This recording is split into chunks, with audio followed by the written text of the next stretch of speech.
Welcome sa Tokyo Disneyland.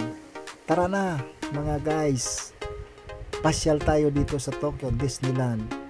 Ito yung barko na aming sinakyan, Mark Twain Riverboat.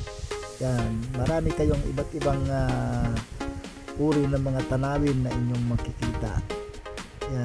Yan po ay sa paligid ng ilog na aming nasakyang riverboat. Yan o, marami kayong makikita niyan. Yan, ang ganda ng tanawin. Yan, ang ganda rin ng pag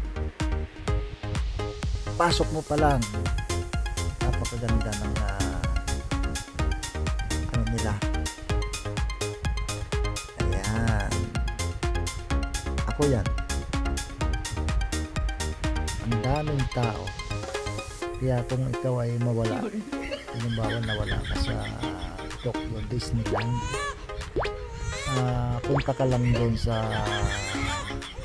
phone station nila, merong mag-a-assist sa inyo. Akon, isa ako doon sa na hindi ko na nakita kung nasaan na yung mga kasama ko. Wala naman ako mapagpunungan ng mga Pilipino dahil puro mga Hapon. Ang ginawa ko, pumunta ako sa phone station at meron naman silang mapa na inibigay. So pagdating doon, mayroong marunong mag-English. So yun, kahit medyo hindi tayo marunong mag-English, natuto tayo dahil sila ay hindi rin naman gaano mag-English, Islam.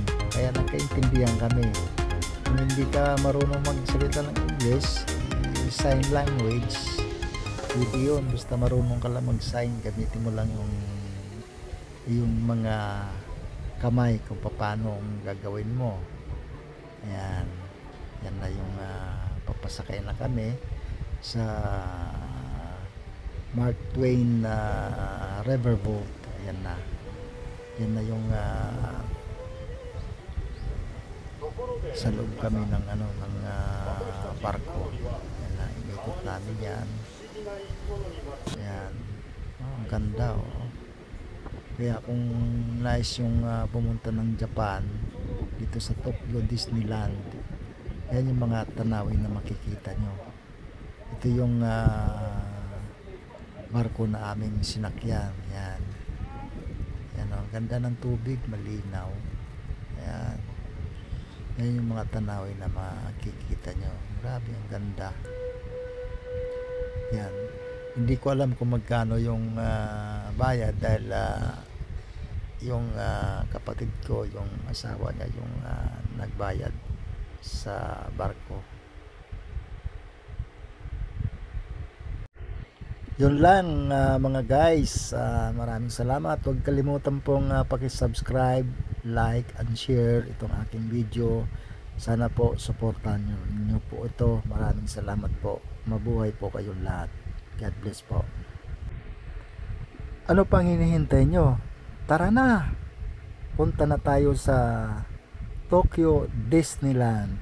Ito po yung mga makikita nyo, iba't ibang tanawin. Yan, napakaganda po niyan. Yan, sa loob po ng Tokyo Disneyland yan. Yan, yan o. Yan, ang ganda sa loob. Grabe. Yan. Yan pa oh.